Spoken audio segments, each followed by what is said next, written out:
Start with you, David. First Amendment rights, inappropriate material. Where do you fall in all this? You know, when you think about First Amendment rights, like there's obviously limits to what that looks like sometimes, depending on what your job is or what your career is.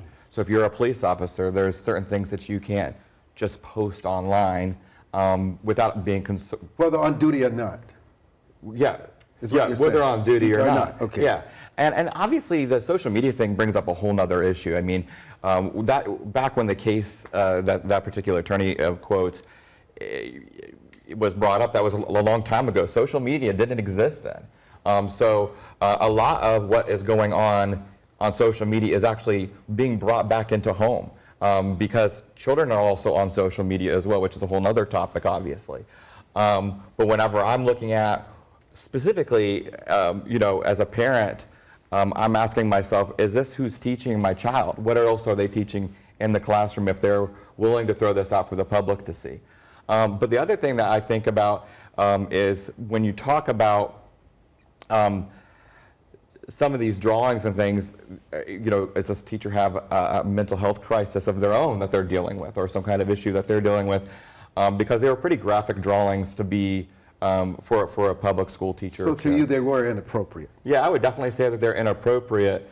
And if I was a teacher, I would be doing whatever I can to make for sure that my social media was at least cleaned up. But it does seem as though this teacher was promoting an agenda.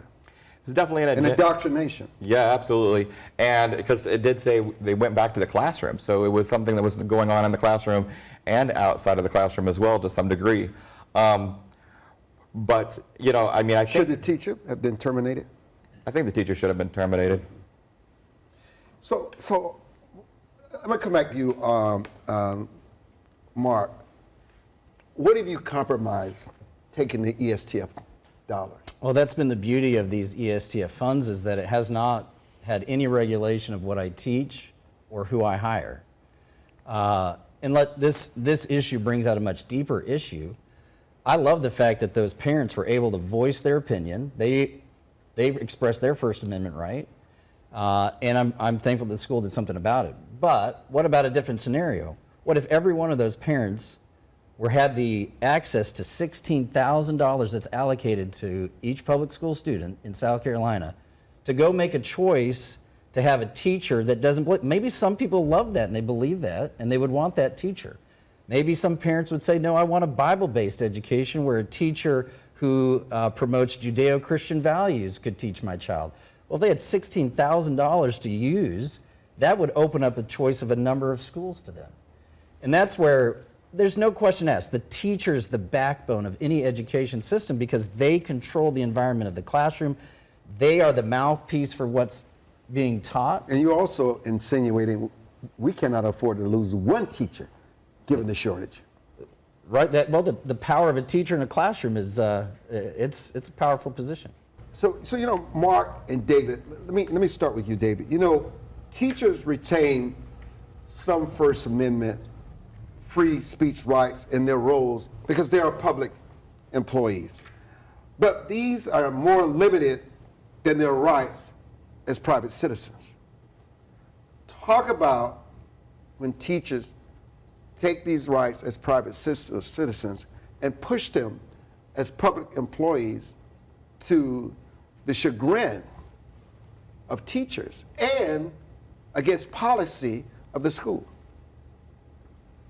You know, I think that there's obviously a free speech to some degree, but but what you do at home does reflect, especially in the day of social media, what exactly is going, like what you're doing. So like as far as like if you make a bad picture and you put it on the internet, there's going to be consequences to your actions. So you know, I do think that you have to be careful with what you're posting because obviously you do have an impact on those students. And I also think that it's important to realize that teachers sometimes befriend their students online. So there definitely is an overlapping. Is that appropriate? I don't think it's appropriate, but it's happening. And are the parents aware? Sometimes they're aware, but most of the time not. I don't think most parents actually know or are engaged enough to know what's going on in the social media world. They have no idea that their children are engaging with their teachers on social media. And so when that line is crossed, unfortunately what happens as a result is that you do have, it's more than just at school, it leaks into their social life, which to many students is online. So Mark, let me come back to you. You're principal of Calvary Christian School. Obviously, kids are struggling, particularly in public schools, to read, learn basic arithmetic, basic science, basic calculation, learning history, and yet you throw all these other things into a pot. That always stresses them, but also brings about mental illness because they have a certain allegiance to the teacher. They feel that this person is befriending them, but what they're actually doing are manipulating these kids for their own agenda. But where does this come from? Is it an individual? Is there a larger point that we're missing here? And if they were so benevolent in what they were doing, they would involve the parent. They would have nothing to hide. I think you hit the nail on the head there in the sense that I would say a person is spiritual before they're rational.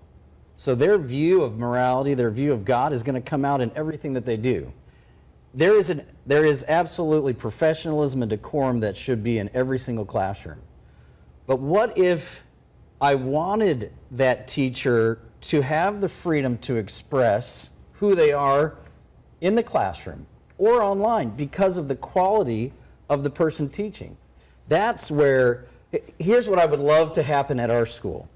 The conversation that parents are having around the dinner table is picked up when their children come to school. The morals, the biblical teaching, the excellence, the requirement for personal responsibility. And then that teacher picks it up in the classroom because of what they believe and who they are, and they're able to give their full personality behind what they're teaching. That's an excellent teacher. And then when that student goes home and sits at the dinner table, the parents are asking them, well, what were they teaching, or what did you learn today? And as that student expresses what they heard in the classroom, the parent goes, that's what we believe. That's what the Bible teaches. That's what we value. What a great partnership that can happen there. But when you are fighting social media, teachers with different belief systems, and a home that's disconnected, the children are going to be lost in a number of ways.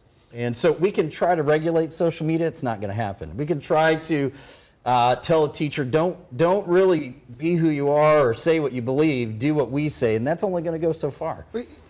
Here's a deeper issue, David, which I don't think we consider often enough. We always talk about the kids' mental illness and instability, but what we're realizing from this conversation is that many of these teachers are bringing their own mental issue, all unresolved issues that they've had in their lives, and they're playing them out with these students. You hear these stories about teachers sleeping with students. I mean, think about that. It's wild. And they make excuses. Obviously, there's something that's very disturbed that's going on in this person's life. So what about the fact that we don't always talk about the baggage that the teachers bring, which becomes the baggage of the children and then the parent, and the children wrestle this for years and years and years. Right. And it impacts their learning. And this isn't included in the hiring process. I mean, they have no idea they've not done the research to know what these teachers are dealing with before they get there. If you have, and I'll be honest, it's very lopsided when we talk about this. If you were to express Judeo-Christian values, for example, or something else, or you supported a certain president, you might actually not be hired because of that. But if you were to post something about maybe gender identity or something, you might actually you might get the job because of it. Our system has become so inundated with different ideologies and things that now that's a plus to some of these schools, especially when they are really impressed on trying to push DEI and some of these other things in the classroom. So